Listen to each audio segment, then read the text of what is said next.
Assalamualaikum warahmatullahi wabarakatuh.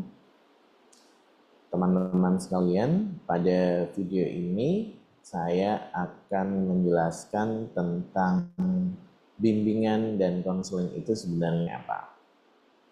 Nah, setelah di minggu yang lalu kita banyak belajar tentang hakikat dari guru profesional, di mana salah satunya guru profesional itu harus melaksanakan kegiatan bimbingan. Maka dalam video ini saya akan menjelaskan tentang bimbingan dan konseling itu sebenarnya apa sih. Bimbingan dan konseling dia berasal dari dua kata, yaitu bimbingan dan juga konseling. Bimbingan punya arti sendiri, kemudian konseling juga punya arti sendiri. Dan saat bimbingan dan konseling ini digabungkan, maka juga akan membentuk arti yang baru. Kita coba pelajari terlebih dahulu pengertian mengenai bimbingan. Bimbingan dapat diartikan sebagai proses pemberian bantuan kepada seseorang atau sekelompok orang secara terus-menerus dan sistematis agar individu atau sekelompok individu menjadi pribadi yang mandiri. Jadi kalau dilihat dari pengertian ini dapat diartikan bahwa bimbingan itu bisa diberikan kepada individu atau satu orang saja ataupun sekelompok individu, sekelompok orang. Jadi bimbingan itu bisa berarti kita memberikan bantuan kepada seorang individu atau kepada sekelompok orang, kemudian terus-menerus dan sistematis. Terus-menerus artinya upaya bantuannya tidak hanya dilakukan dalam satu kali pertemuan lalu selesai gitu ya, tetapi ada step-stepnya, ada tahapan-tahapannya. Minggu ini yang diajarkan tentang apa, yang diberikan kepada individu tersebut apa, minggu depan materi apa lagi atau kegiatan apa lagi yang kita lakukan untuk memberikan follow up. Dan juga sistematis. Sistematis artinya dalam melaksanakan kegiatan bimbingan kita sudah merancang terlebih dahulu agar kegiatan bimbingan kita ini bisa berjalan mulai dari materi yang paling dasar sampai dengan materi yang paling sulit. Materi yang paling dasar misalnya tentang bagaimana menjalin pertemanan di sekolah baru, kemudian dilanjutkan dengan bagaimana menjaga persahabatan dengan teman baru, sampai di akhirnya bagaimana mengatasi konflik yang ada di pertemanan.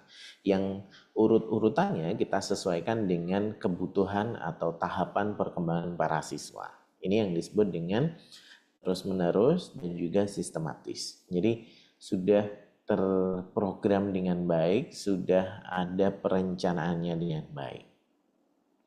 Yang mana usaha bantuan ini kita harapkan agar individu atau sekelompok individu tersebut menjadi pribadi yang mandiri.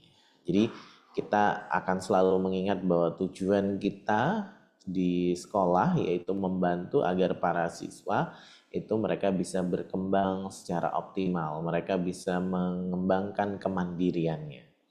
Pun demikian dengan kegiatan bimbingan ini. Kegiatan bimbingan ini bisa kita berikan kepada semua siswa yang ada di sekolah, baik siswa itu membutuhkan ataupun siswa itu mungkin kurang butuh pada saat ini, tapi kita berikan layanan bimbingan itu agar mereka punya informasi, agar mereka punya pengetahuan terlebih dahulu, sehingga nanti saat ada kebutuhan, misalnya kesulitan untuk menjalin persahabatan baru gitu ya, mereka sudah tahu bagaimana sih caranya untuk menjalin persahabatan yang baru di sebuah sekolah. Jadi kegiatan bimbingan ini sifatnya preventif, kita berikan kepada semua siswa yang ada di sekolah, baik kita laksanakan secara individual maupun secara berkelompok agar individu tersebut bisa menjadi pribadi yang mandiri. Itu pengertian tentang bimbingan. Berikutnya yaitu pengertian dari konseling. Jika di bimbingan tadi sifatnya yaitu preventif atau pencegahan, maka di konseling ini sifatnya kuratif atau mengentaskan permasalahan yang sedang dialami oleh siswa kita. Jadi saat kita sudah memberikan kegiatan preventif, sudah mencegah agar siswa tidak mengalami masalah, bisa saja siswa tersebut masih mengalami sebuah permasalahan. Nah, saat siswa mengalami permasalahan tersebut, maka kita perlu untuk memberikan layanan konseling ini.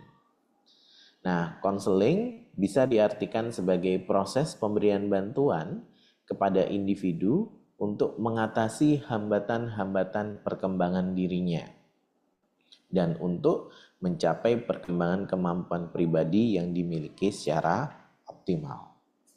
Oke, kalau di gambar yang ada di bawah, di sini kita ibaratkan sebagai ada seorang siswa yang dia mengalami masalah, pikirannya ruwet gitu ya, pikirannya sangat penuh sekali kepalanya.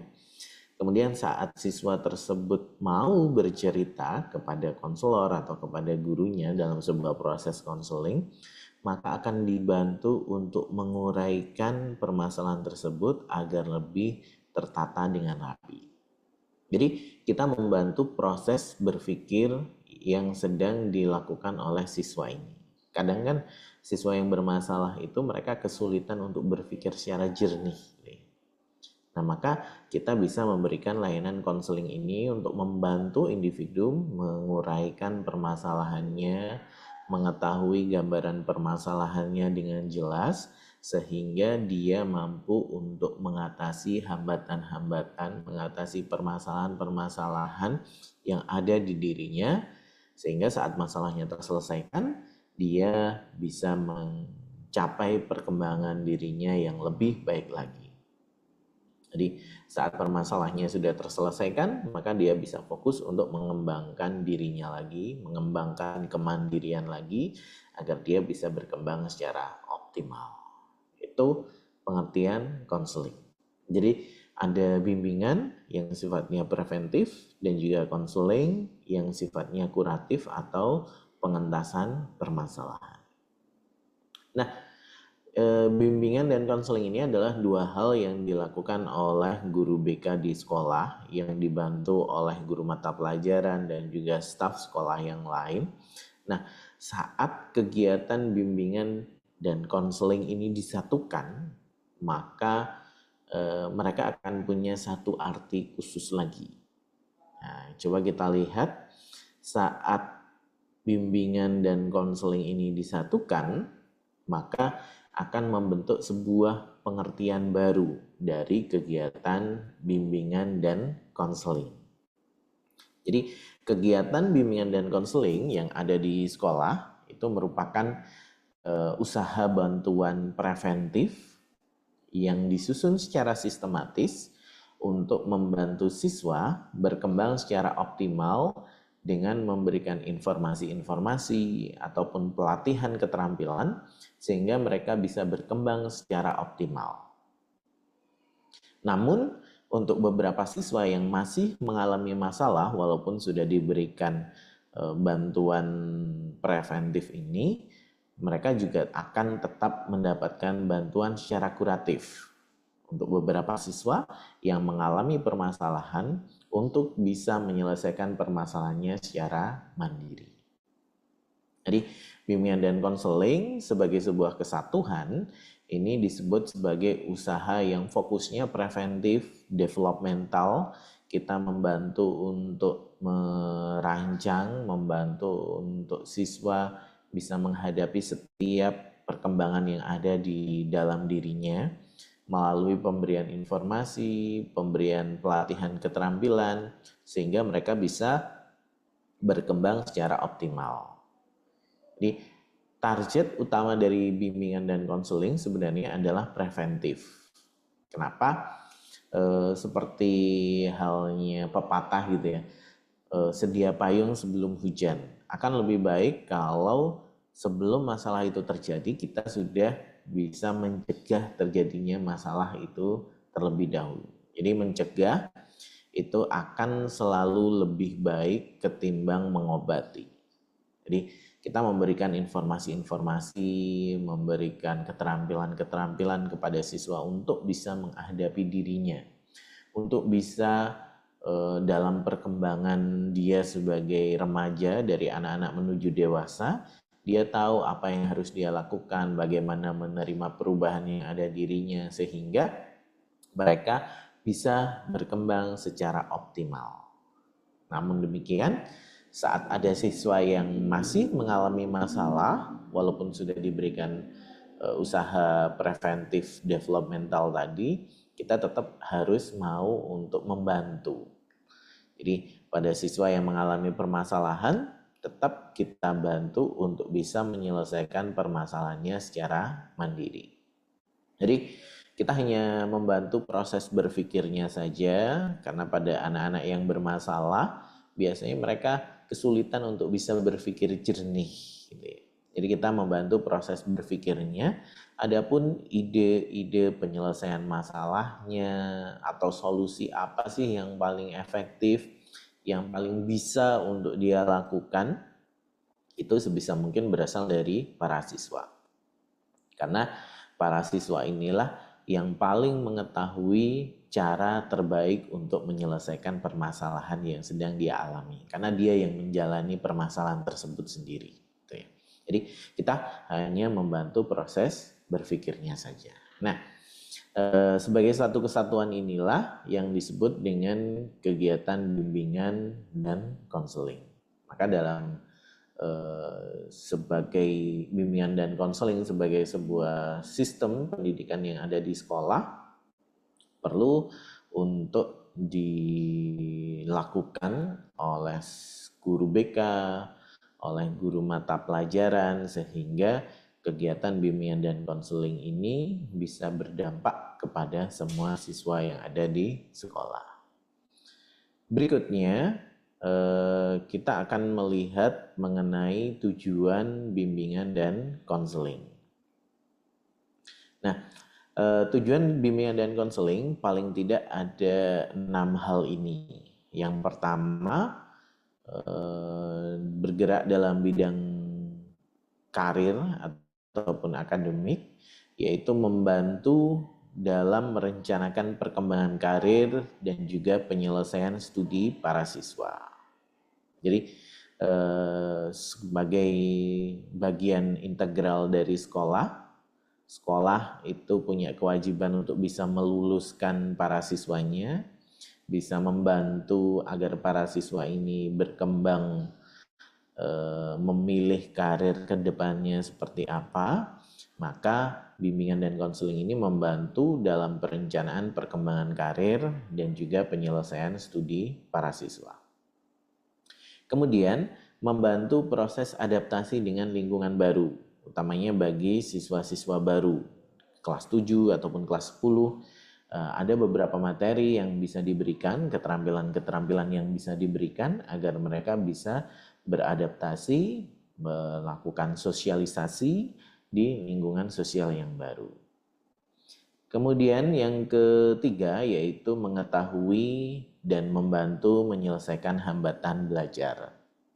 Jadi utamanya dalam bidang akademik, bimbingan dan konseling ini bisa membantu agar siswa mengetahui hambatan-hambatan yang dia alami dalam proses belajar, apakah dari fasilitasnya atau dari pengaturan waktu yang dia lakukan selama ini atau dari hal-hal yang lain.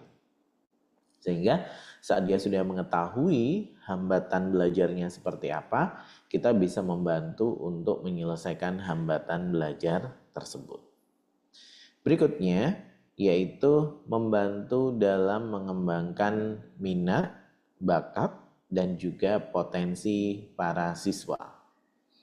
Jadi saudara-saudara di sekolah dibantu oleh guru BK, biasanya ada tes IQ atau tes bakat atau diberikan angket, kuesioner yang harus diisi agar Bapak Ibu guru BK ataupun Bapak Ibu guru itu mengetahui minat, bakat, dan juga potensi yang dimiliki oleh para siswa. Kenapa? Karena dalam membantu siswa memilih jurusan lanjut, membantu siswa untuk bisa menempuh sekolah lanjutannya, kita harus menyesuaikan dengan kondisi mereka, bakat, minat mereka, sehingga tidak merasa salah jurusan. Kemudian yang kelima yaitu menumbuhkan sikap positif terhadap diri serta lingkungan sekitar. Jadi menumbuhkan sikap positif terhadap dirinya, bagaimana dia menerima dirinya, bagaimana dia menghadapi masa pubertas yang sedang dia alami, menerima perubahan-perubahan fisik yang ada gitu ya. Sehingga kalau awalnya mungkin suaranya itu cempreng seperti anak kecil, kemudian pubertas suaranya semakin berat dan lain sebagainya, dia tidak merasa malu, dia bisa menerima perubahan tersebut. Selain itu, selain perubahan terhadap diri, dia juga harus bisa menumbuhkan sikap positif terhadap lingkungan sekitar. Bagaimana dia menerima lingkungan yang baru, misalnya dari SD pindah ke SMP, awalnya temannya cuma sedikit gitu ya, satu angkatan cuma 1 atau 2 kelas, masuk di SMP, teman satu angkatannya bisa 10 atau 8 kelas, yang jumlahnya sangat banyak sekali. Jumlah gurunya juga semakin banyak, setiap pelajaran gurunya berganti-ganti. Itu adalah suatu kondisi yang perlu untuk disikapi secara positif. Jadi perubahan-perubahan yang terjadi pada diri ataupun lingkungan sekitar ini perlu untuk direspon secara baik oleh para siswa dan kita akan membantu untuk memunculkan sikap positif tersebut. Kemudian berikutnya yaitu mengembangkan kesadaran diri akan kemampuan, potensi, keunikan, dan juga citra diri. Jadi kita akan membantu mengembangkan diri siswa. Jadi kita membantu memahami diri mereka. Ada beberapa instrumen yang bisa kita lakukan, kita pakai untuk bisa memahami kondisi individu seperti yang sudah kita pelajari di pertemuan-pertemuan sebelumnya. Ada instrumen tes, ada instrumen non-tes yang bisa digunakan untuk memahami kemampuan diri, memahami potensi yang dia miliki, memahami keunikan yang dimiliki oleh diri tersebut, sehingga dia bisa mengembangkan dirinya secara optimal, memiliki citra diri yang baik. Jadi itu tujuan dari bimbingan dan konseling yang ada di sekolah. Saudara-saudara, kita sudah belajar tentang pengertian bimbingan, pengertian konseling, pengertian bimbingan dan konseling, dan juga tujuan dalam bimbingan dan konseling. Itu materi yang bisa kita pelajari pada video kali ini, dan kita akan lanjutkan kepada materi selanjutnya di pertemuan yang akan datang. Terima kasih. Selamat siang, selamat pagi, ataupun selamat malam. Saya akhiri. Assalamualaikum warahmatullahi wabarakatuh.